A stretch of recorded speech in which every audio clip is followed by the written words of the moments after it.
So the opportunity that I'm trying to exploit and share with you is the fact that most issues represent in our trends before any alarms are breached.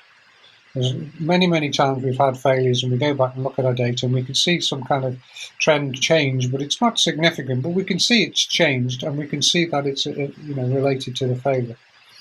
Also, most sites have multiple similar assets and most failure modes are similar across similar assets.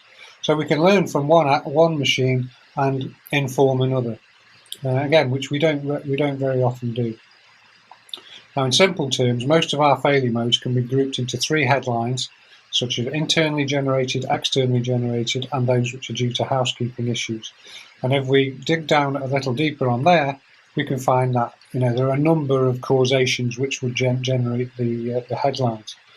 So we can look at internally generated issues such as wear, water due to condensation, oxidation due to heat, etc., or externally generated, such as an extreme external environment and the variability of that environment leading to hot and cold spots.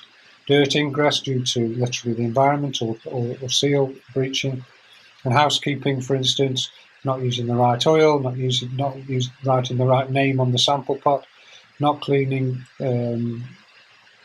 filters, not changing them often enough, or general lack of care or ignoring systems so they deteriorate to a point of fault or functional failure when we could have actually maintained them in a light way and prevented that.